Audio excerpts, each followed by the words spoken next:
there from the very starting moment, 2019 till 2021.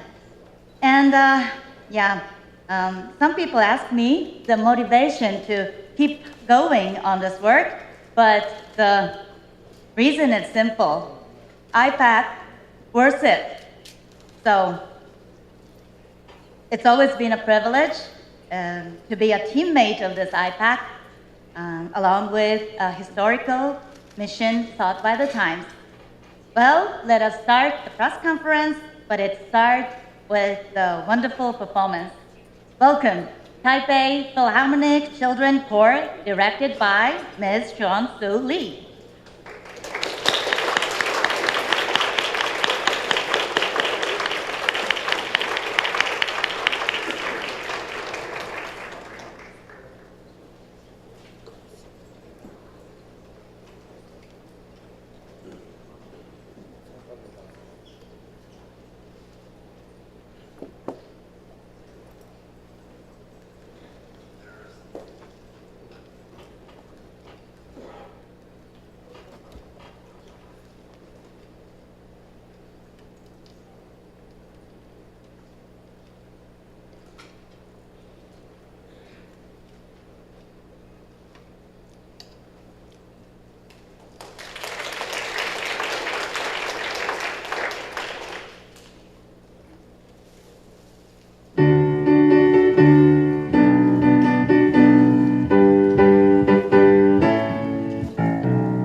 Good afternoon, and welcome to the IPAC Taipei Summit Press Conference. It is my great pleasure to host you for this conference on this very important occasion and this institute. My name is Deborah O'Neill. I'm an IPAC delegate from Australia. First of all, I would like to extend our gratitude to the President of Taiwan, Lai Ching-te, for his inspiring speech earlier today. His unwavering commitment to democratic values and human rights sets a powerful example for all of us. We were also privileged to experience that beautiful performance by the Children's Choir. I would like to outline the format for today's press conference. We will begin shortly by welcoming the Vice President of Taiwan, Chow E-Kim, to the stage. Following this, we will hear from IPAC members Sujit Kumar, MP from India, Senator Cecilia Requena from Bolivia, Representative Gen Nakatani from Japan, and Mr. Peter Penaloria Jr. from the Solomon Islands. There will then be a question and answer session moderated by myself with Representatives Nakatani, Reinhard Bütikofer from Germany, and Miriam Lexman, MP from the European Parliament. Now, it gives me great pleasure to announce the Vice President of the Republic of China, Taiwan, Chow E-Kim.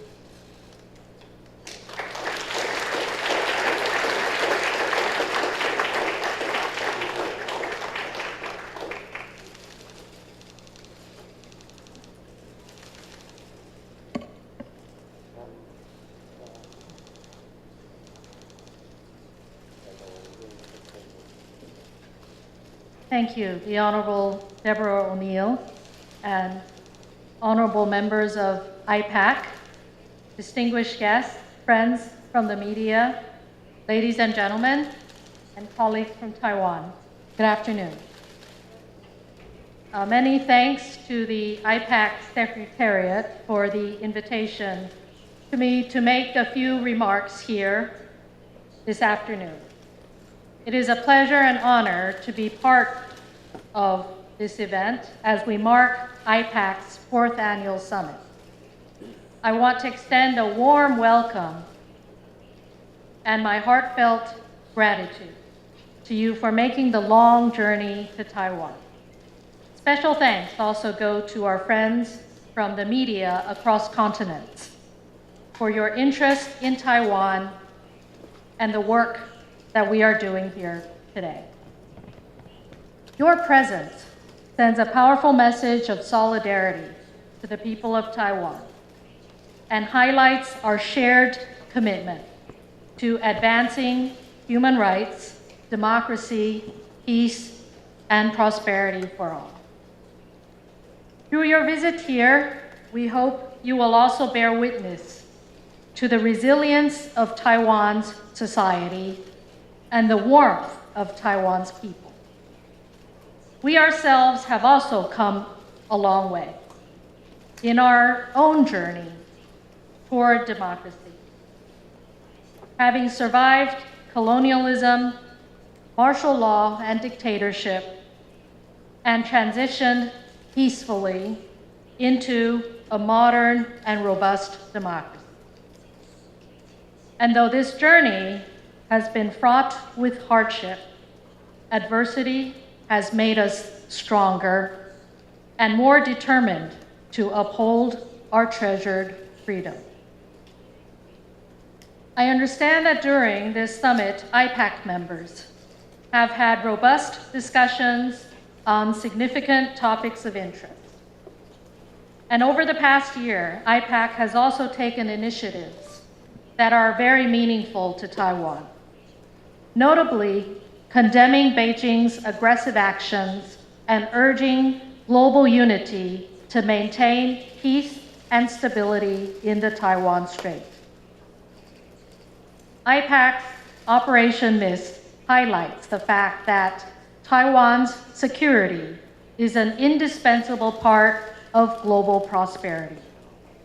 And we welcome opportunities such as this gathering to collectively work toward de-risking and de-escalating, while also upholding our cherished values of freedom and democracy. Indeed, many of the security challenges that Taiwan faces are also felt globally. In addition to threats by authoritarian regimes to use force to undermine the existing rules-based international order, we are also confronted with numerous hybrid threats, ranging from cyber attacks, disinformation, cognitive and legal warfare, economic coercion, and political interference aimed at sowing division in our societies and damaging the integrity of our democratic institutions. Yet, despite these seemingly overwhelming challenges, it is important to remind ourselves that the greatest asset of democracy is the ability to leverage our freedom to innovate, to turn challenges into opportunities through partnerships. Taiwan is committed to working with IPAC members, governments, and civil societies globally to boost our collective democratic resilience. We look forward to strengthening existing programs and exploring new opportunities across a wide range of areas, including trusted technologies, secure supply chains, media literacy, digital transitions, public health, environment sustainability, disaster management, and of course, defense and human security. To this end, I want to especially highlight our thanks to IPAC members and others for supporting Taiwan's meaningful international participation, rejecting Beijing's misuse of UNGA Resolution 2758 to unjustly exclude Taiwan and the Taiwanese people from the UN system. Taiwan has endeavored to be a force for good in the world, and your support enables Taiwan to actively contribute to the betterment of humanity. In fact, values-based diplomacy is one of the 4 pillars of President Lai's Action Plan for Peace. This is in addition to the pillars of bolstering our national defense, economic security, as well as principled cross-strait leadership. There are no simple solutions to hybrid challenges and threats, but through an interconnected lattice of enhanced self-defense capabilities, sound trade and economic standing, and committed global partners, we strive to uphold peace from a position of strength. And as President Lai's 4 pillars underscore, in the context of cross-strait relations and in the shared interest of the global community, it is important that Beijing replaces confrontation with dialogue and engages with the elected government of Taiwan with parity and respect for the democratic wishes of the Taiwanese people, to forge a pathway where our political differences can be worked out peacefully. I strongly believe that a peaceful and stable environment where human dignity is respected serves the interests and aspirations of people on both sides of the Taiwan Strait. Halfway around the world, athletes from all over are competing in the Paris Olympics. But the Olympic Games are not only about competition. They are about excellence, respect, and friendship. I believe the same spirit also resonates here at the IPAC summit in Taipei, where we feel the bond of solidarity for freedom, inclusion, and friendship. Let me once again thank IPAC members, for your dedication to working together in facing some of the most pressing challenges of the world today. Thank you for demonstrating that Taiwan is not alone. Thank you.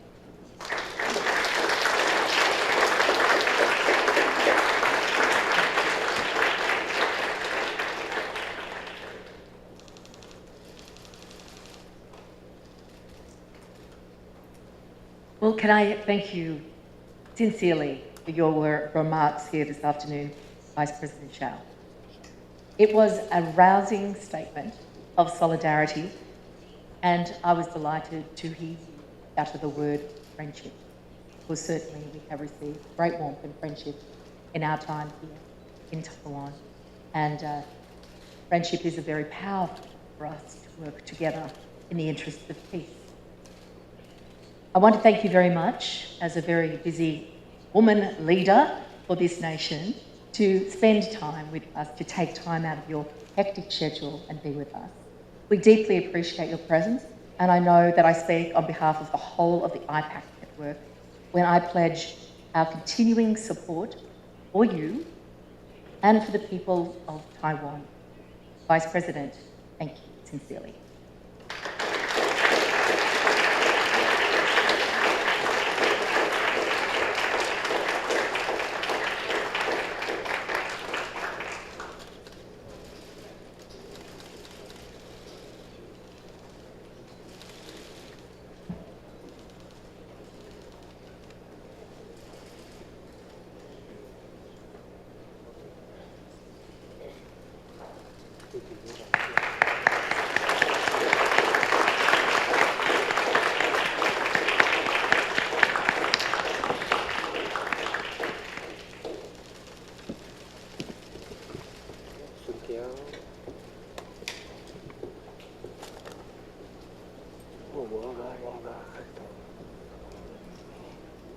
And now we will proceed to the next part of the program.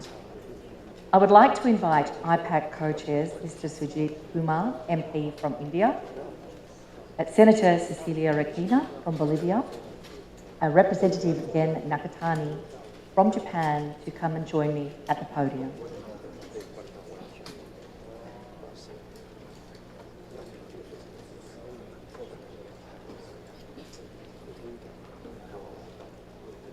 And first to address us will be Mr. Sujit Kumar from India.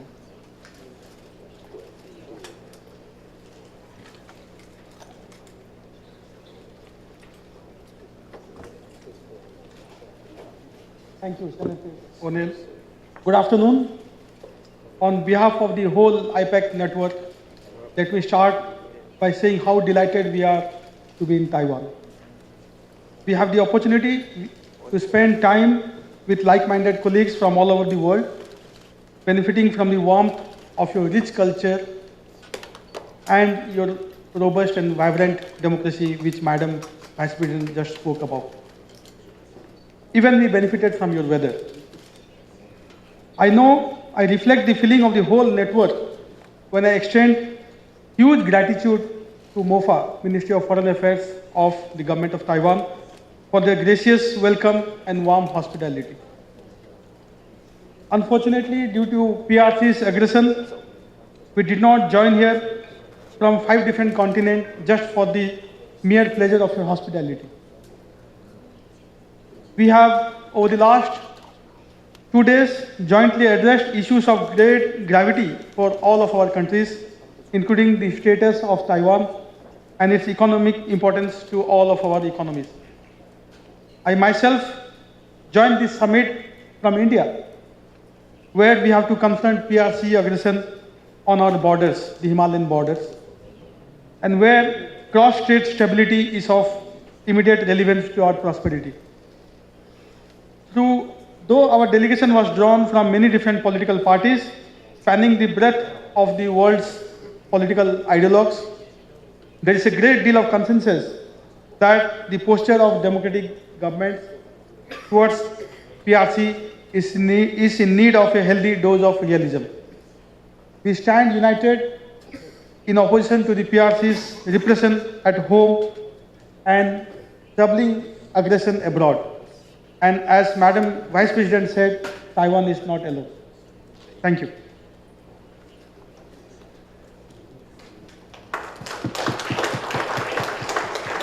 I now invite Senator Cecilia Requena to address us. Thank you, Senator. Good afternoon, everybody, ladies and gentlemen. This has been a big year for IPAC. We see continued growth and interest in the network in Latin America, where legislators are slowly waking up to the challenges posed by the People's Republic of China. Yesterday, the IPAC delegation, the largest international delegation of politicians ever to visit Taiwan, was received by Vice President Xiao Bikiming and Deputy Minister Tian, visited Lingkou Technological Park, and engaged with cross-party members of the Legislative Yuan. Today, we held a private plenary for IPAC members where lawmakers from 24 countries discussed issues of mutual concern. We were then briefed about risks to our personal cybersecurity, to diaspora groups, and critics in our countries, and to the integrity of our electoral process. The Latin America delegation then raised difficult questions on Venezuela and China's rapid recognition of contested electoral results that have already generated death in the streets of Venezuela. Our solidarity to them. In my country, Bolivia, we face particular challenges. Russia and China are taking undue advantages of our natural resources enabled by local corruption. Lawmakers in my country rarely speak about these problems. Some of them fear that speaking out will put them at a political disadvantage. For me, having an opportunity to share concerns with such a diverse group of lawmakers is a great encouragement and a learning opportunity I'm thankful for. Thank you. Thank you, Senator. And we are going to need our headsets now, so if you want to make sure that you have a headset ready to attend to the contribution now of Representative Gen Nakatani from Japan. Thank you. Thank you very much. I'm Gen Nakatani from Japan. 今回のレシーバーチャンネル、please。今回の台湾での IPAC のサミットに関しまして、皆様方と共に決意を表明させていただきます。IPAC は集まり、情報を共有し、学び合う集団にとどまりません。IPAC は行動する集団です。多くの政府がいまだ北京の挑戦に立ち向かうということに消極的であったとしても、私たちの議員は黙って見過ごすということはありません。私たちの経済的利益と民主主義がもたらす自由を確保すべく、協力をして行動しなければなりません。そのためには、基本的な国際秩序を維持をしなければなりません。すなわち、北京に海洋法の尊重を訴え、境界、そして海洋の両岸の安定を維持しなければなりません。そして、台湾の地位に関する国際法の歪曲、これを止めなければなりません。IPAC が今日、決議案モデルを採択をしたというのもそのためであります。Listen, 中国政府による国連決議2758の歪曲を断固として拒否をするよう、私たちは各国政府に働きかけをいたします。帰国後、この IPAC の決議案モデルをもとに、各国において決議を成立させるために働きます。ルールに基づく国際秩序の保持は、私たちの共通の責任です。台湾が苦労して勝ち取った民主主義は、台湾の経済的重要性にかかわらず、国際的な支援に値をしますが、台湾とその周辺海域が世界の貿易供給システムの中心的な結節点であるということは事実であります。台湾の安定と繁栄は、私たちの日常生活、豊かな生活と地続きなのであります。また、IPAC は私たちの経済圏において、台湾が果たす重要でかけがえのない役割への認識を引き続き高めております。間違いなく、両岸の緊張の激化は、民主主義政府の大きな政治的失敗を意味するだけではなくて、世界中の何百万人という家庭に苦難をもたらすことになるでしょう。私たち IPAC は、この失敗を防ぐために全力を尽くす決意であります。各国政府が北京の脅威を真剣に受け止めず、国民に大きな代償を払わせるような事態を決して許しません。自由と人権、法の支配は、政治体制を問わず、洋の東西を問わず、普遍的な価値であります。IPAC はその普遍性を体現し、この普遍性こそが私たちの強みなのであります。ここで台湾で私たちはこの普遍的価値を毀損するいかなる中国の試みを阻止することを誓います。そして違いを超えた私たちの連帯が、それがあれば必ず実現することであります。皆さんと共に頑張りましょう。ご清聴ありがとうございました。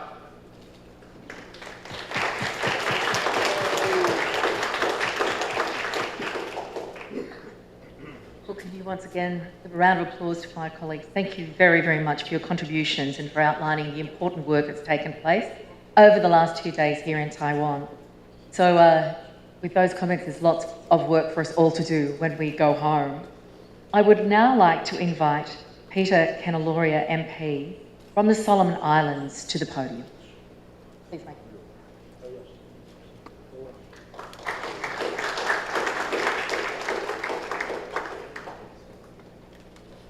Thank you very much, Senator O'Neill. It is my pleasure to stand before you all today at the IPAC Taipei Summit 2024, representing my proud nation of Solomon Islands. We are gathered here in Taipei, a city that stands as a beacon of freedom and democracy in the region. Taiwan's resilience and commitment to democratic norms and values should be an inspiration to us all.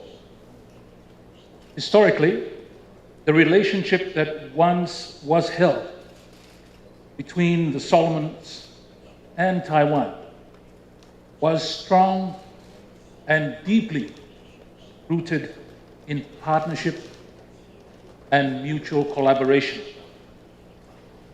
Nowadays, I'm afraid that I cannot say the same. I acknowledge the complexities and challenges that both our nations now face as a result of these actions, and state that it is my personal desire to see this relationship return to the strength that once was held. But in order to return to the strength that it once was, we must all come together to work with and support those who share the same dedication to the collective values that brings us all here together today.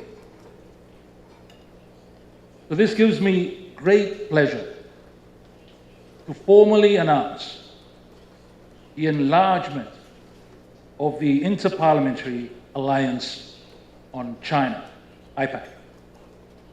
As of today, 6 new countries have officially joined the alliance. The countries are as follows: Colombia, Uruguay, Malawi, the Gambia, Iraq, and of course, my own nation, Solomon Islands.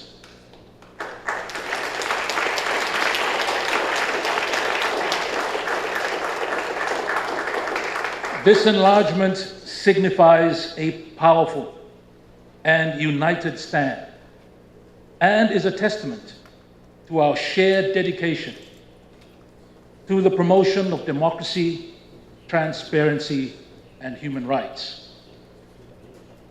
Now, in joining others, I would like to extend once again my gratitude to our Taiwanese hosts and to all members of IPAC for your unwavering commitment.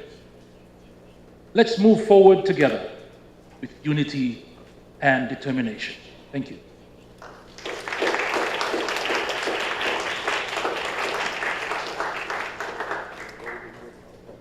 I would now like to invite the Executive Director of IPAC, Luke Fulford, to come to the microphone and make some remarks. Nani Scott, I'll be very brief because I know that you all want to ask some questions. You just heard that 6 new legislatures were entering the alliance. There is a 7th, and that 7th legislature is the Legislative Yuan. It gives me great pleasure to announce that we now are able to say that Taiwan is a member of IPAC. The founding co-chairs of Taiwan will be Fan Yun from the Democratic Progressive Party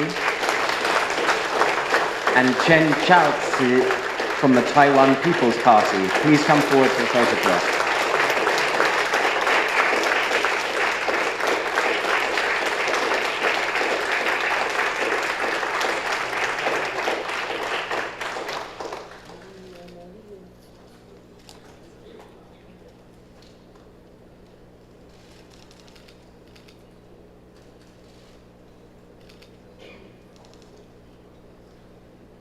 Thank you very much to all of those who have spoken to us, but this does now bring us to the final section of the press conference, Q&A session. And I would like to invite to join me in answering questions the representative again, Jen Nakatani. Please, if you would come forward from Japan. Also, Reinhard Bütikofer.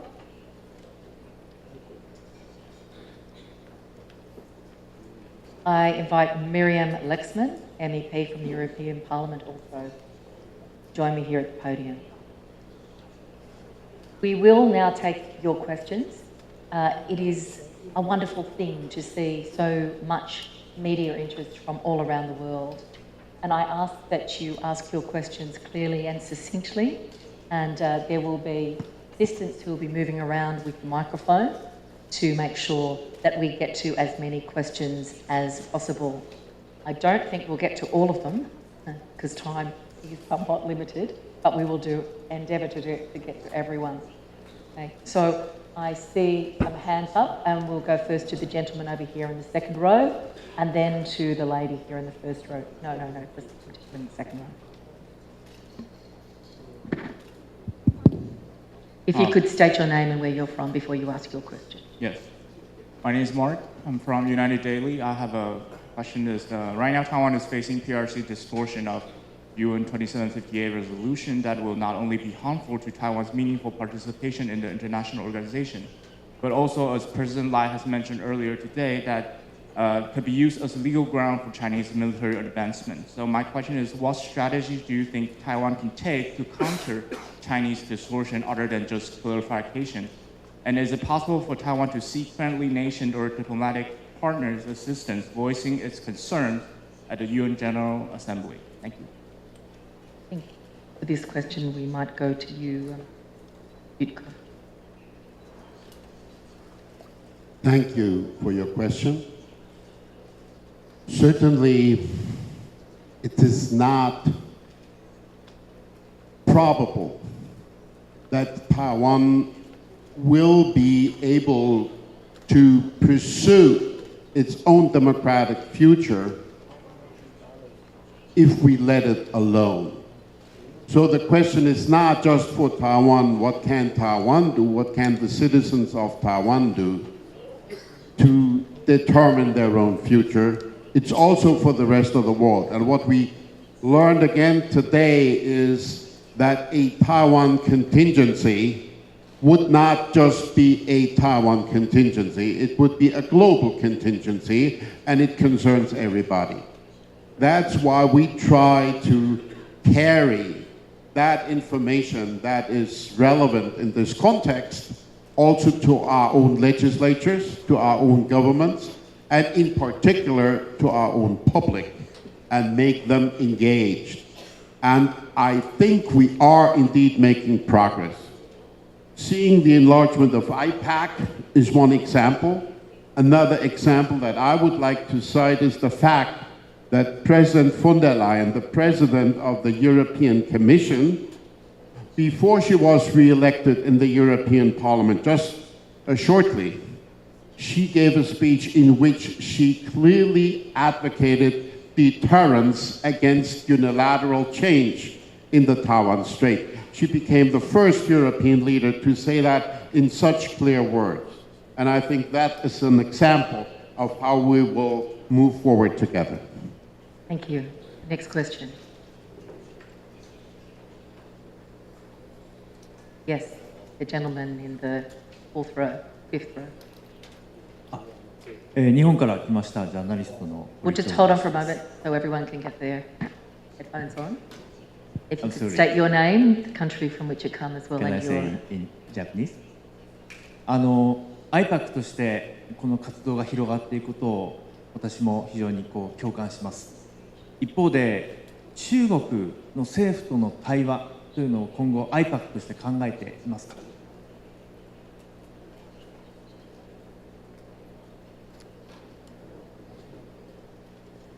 Thank you very much for your question, and I'll direct this question to Representative Nakatani. IPAC の目的というのは自由、民主主義、法の支配、そして平和主義、こういったことをいずれの国もしっかり守ることでございます。特に中国に関しては力による現状の変更、これは認めないということでありまして、我々ことあるごとにですね、このことを中国に対してメッセージとして送り続けております。したがって中国もこういった人権、そして力による現状の変更をすることがないように、そのようにしていくようにですね、我々としても引き続き訴えて努力していきたいというふうに思っております。Thank you very much. Next question. Yes, the gentleman in the fourth row.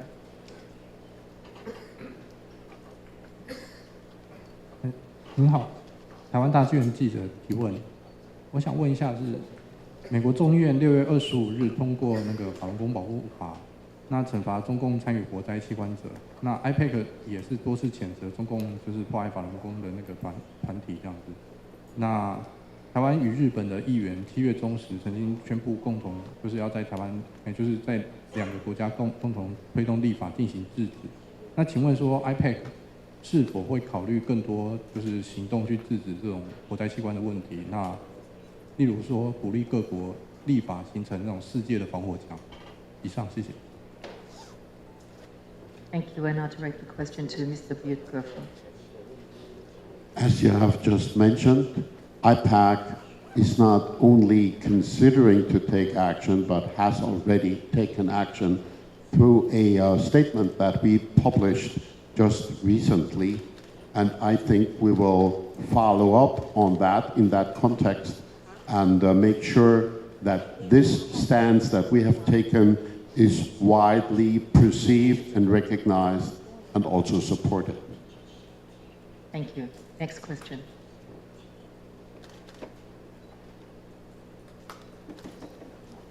Yes, the lady over here, second row. Hello, hi, this is Helen Davison from The Guardian. My question is... Australia. Right. British and Australian, yes. My question is about the reports of intimidation or attempted intimidation against the members of IPAC from coming here to Taipei in particular.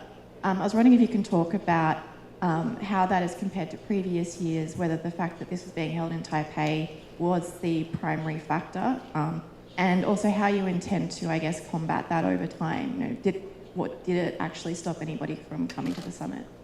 Thank you. Direct this question to Miriam Lexman. Thank you very much for this question. I was one of the members who were coerced by the Chinese representative in Slovakia, who was trying to contact the president of my party. The meeting he required and requested never happened, but we do know what was probably the most probably the message he wanted to convene as the conversation with other members happen in other countries. I think this is absolutely unacceptable that the Chinese PRC or Chinese Communist Party representatives are contacting members who want to freely travel to Taiwan and do their job. It's our job to secure human rights, security, and prosperity for our citizens in our countries, and we do believe that cooperation with Taiwan is bringing all of these. And we do not want to be coerced, and we do not want to be under any pressure.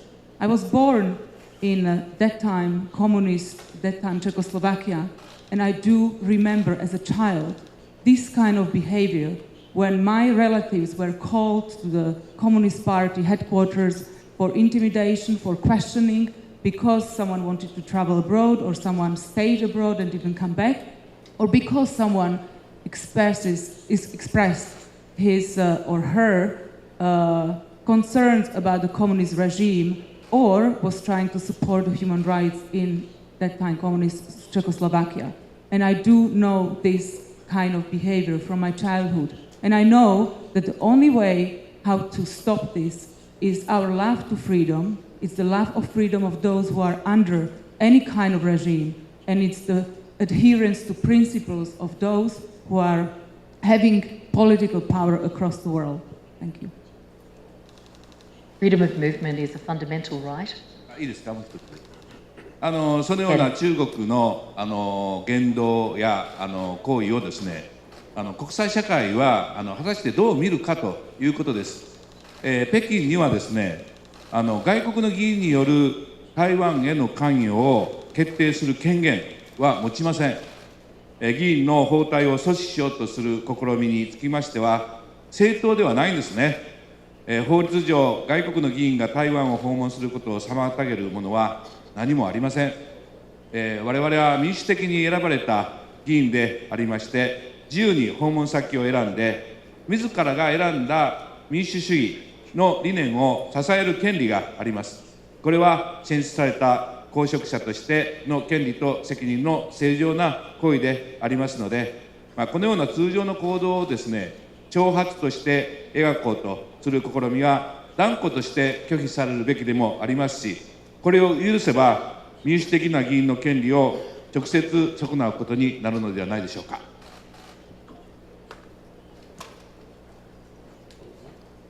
And Just adding Mr. one sentence. Butkoffer, yeah.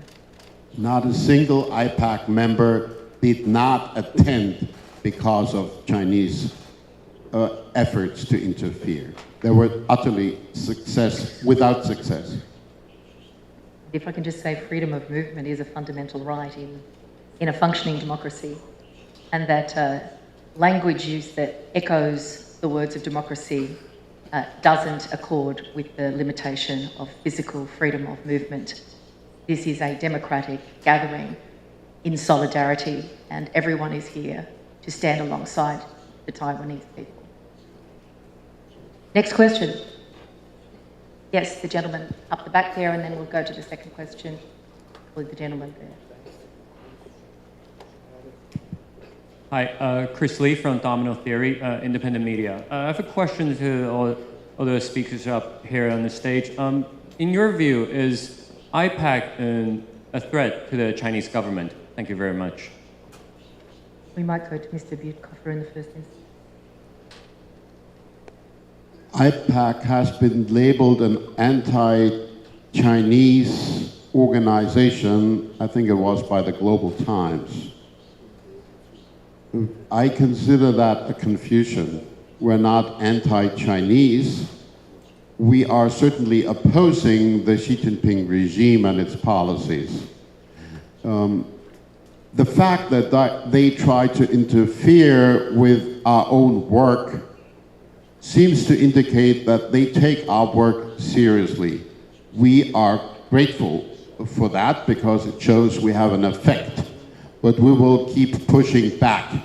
I'm not saying we have any intention to even think about toppling China, but when China pursues intentions to topple our democratic order, we fight back.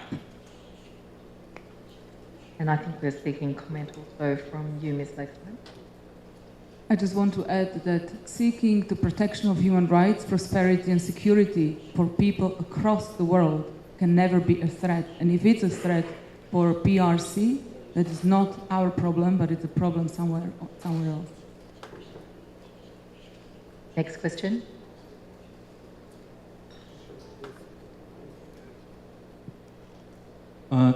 你好，我是台湾的观传媒记者张英杰。我有个提问是这样子的：美国参议院军事委员会共和党籍议员苏利文跟民主党籍达克沃斯，就是日前也共同提出一个与台湾同一阵线法案。法案内容若主张说，如果中国对台湾发动军事侵略，将对中国全面制裁。请问您对此有何评论呢？谢谢。Might go to Representative Nakatani. はい、アメリカはですね、台湾とは台湾支援法という法律をもってすでに成立させていると聞いております。どのような状況になるかはわからないわけで、ございますけれども、いずれにしても力による武力侵攻、また紛争はですね、これはやらないという原則の上にですね、国際社会が認めているわけでございますので、このようなことが起こさないように抑止をしてなくしていくということは当然でございますが、アメリカがどのように行動するか、これはアメリカが決めることではないかなというふうに思います。And Mr. Butkoffer. I would like to invite everybody not only to focus on the eventuality of a hypothetical amphibious aggression or whatever else the PRC leaders might have in mind, but also to focus on our own efforts to prevent that from happening. The former Prime Minister of Australia, Kevin Rudd, wrote a book with the title, The Avoidable War. And we have heard again today from experts how catastrophic, just in economic terms, such an eventuality would turn out to be. So we should make every effort to avoid that catastrophe. And I believe that by focusing too much on the hypothetical issues of when will the PLA finally get going could keep us from doing the necessary work now to push back against the aggression that's already happening, for instance, online through foreign interference, and to push back against their speculations about furthering the aggression.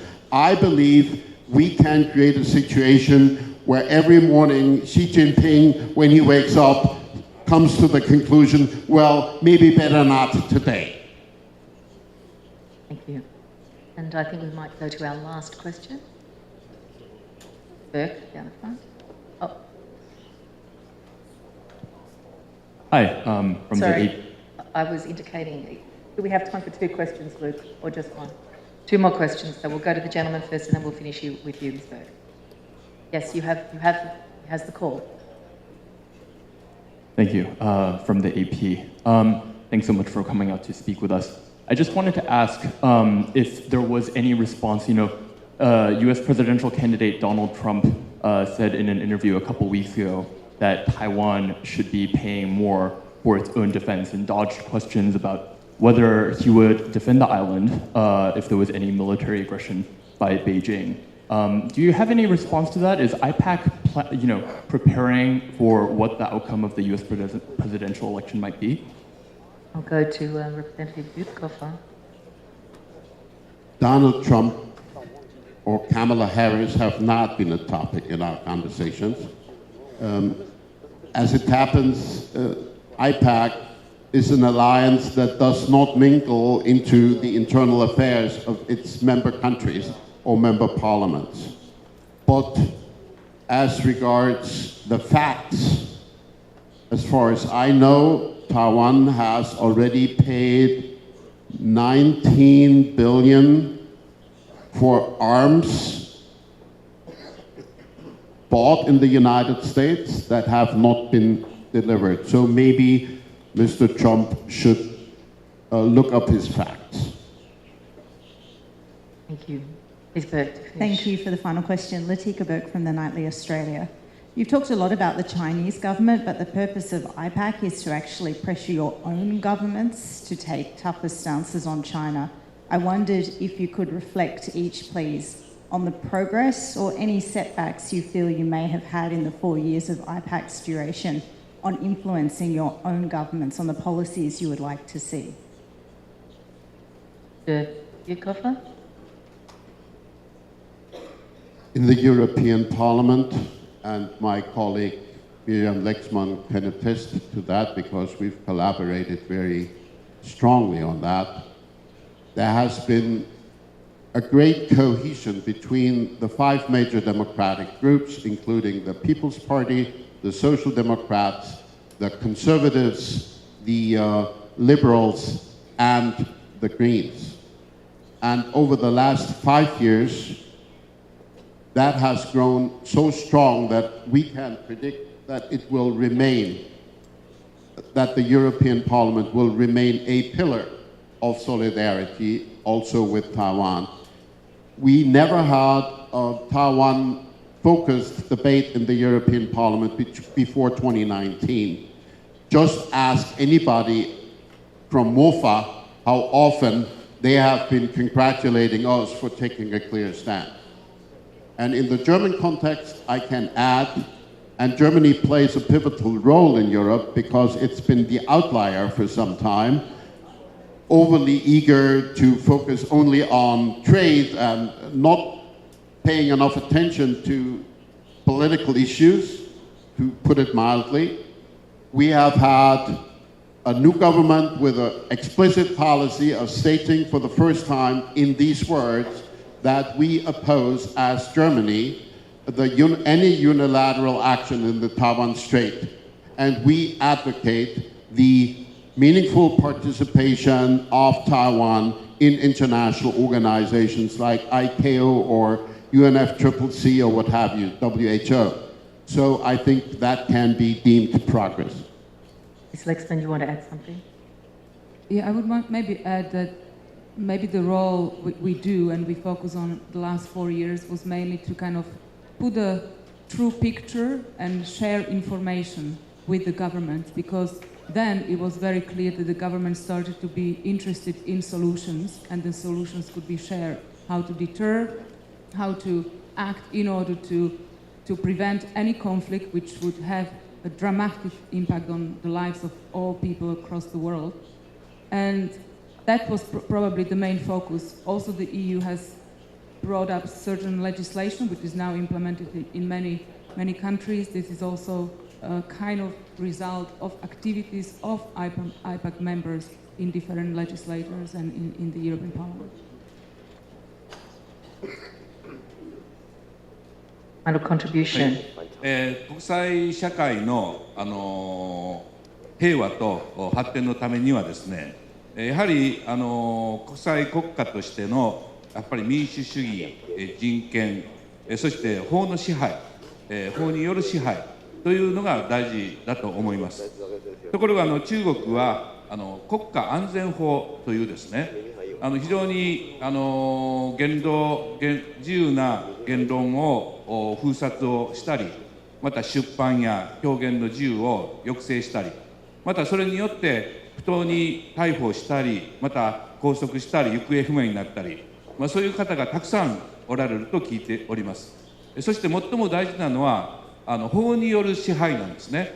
きちんと公開された裁判手続きによって、しっかりと法律で、裁かれ、そして、法律によって運営をされているのか、こういう点においては非常に不透明でですね、非常にそういった方々の不安やまた弾圧がですね、続いていると聞いております。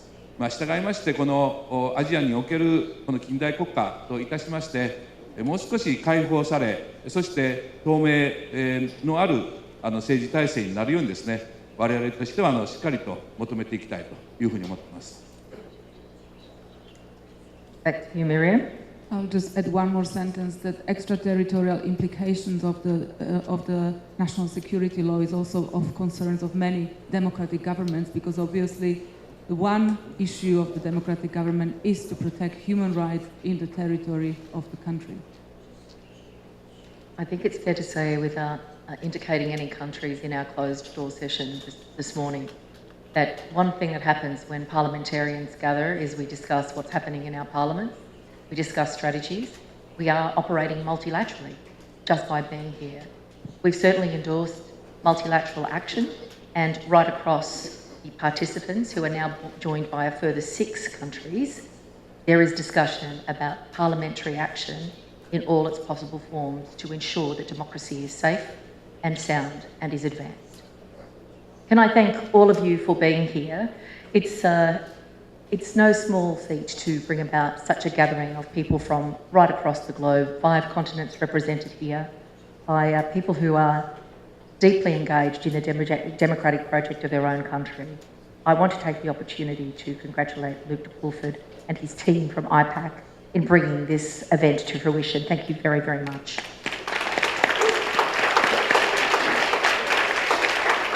And can I say to all of you gathered here, in places where freedom of the press is at risk or being dismantled, you too should understand the fundamental importance of your role in democracy, and we sincerely thank you for joining us here at the IPAC Summit 2024, Taipei, Taiwan. That concludes our conference. Thank you.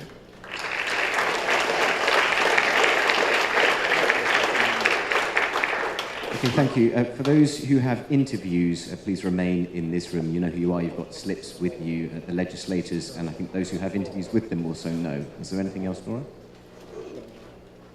And if everybody else who doesn't have an interview lined up could leave, that would be great. Thank you very much.